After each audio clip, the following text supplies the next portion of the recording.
మండలానికి సంబంధించిన Srivani Vidyanikethan education institute నందు ఒక బస్సు స్కూల్ బస్సు పిల్లల్ని ఎక్కించుకొని సుమారు ఒక 15 మందిని స్కూల్ని ఎక్కించుకొని స్కూల్కి పోతుండగా ప్రమాదవశాత్తు స్టీరింగ్ యొక్క రాడ్ విరిగిపోయి బస్సు బోల్తా పడినది. ఆ బోల్తా పడిన విషయంలో ఒక పాప భవిష్య అనే పాప చనిపోయింది. అక్కడికి చనిపోయింది. మిగతా వాళ్ళందరూ కూడా గాయాలు తగలబడ్డాయి. చనిపోయిన అమ్మాయిని పోస్ట్మార్టం నిమిత్తము కోడూరు గవర్నమెంట్ హాస్పిటల్కి తీసుకొని పోవడం అయింది. ఈ విషయంపై కేసు నమోదు చేసి దర్యాప్తు చేయడమైనది.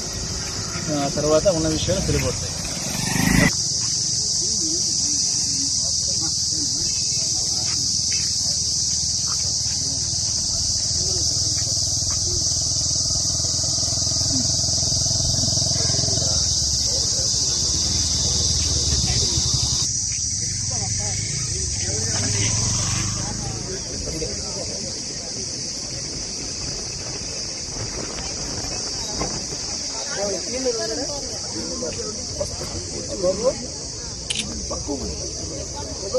బాబు వరంపర్ క్రాసింగ్ పోలీసు దారిలోనే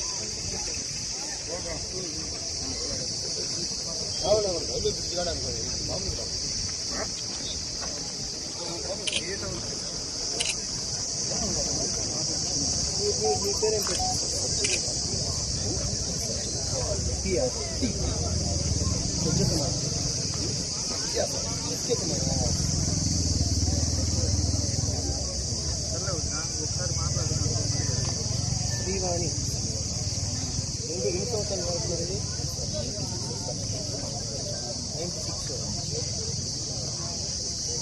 96. ఏ క్లాస్ వరకు ఉంటుంది? First LKG sir. News Kannada break బండికి ఇన్సూరెన్స్ ఆర్టీఓ పర్మిషన్ అన్నీ ఉన్నాయి.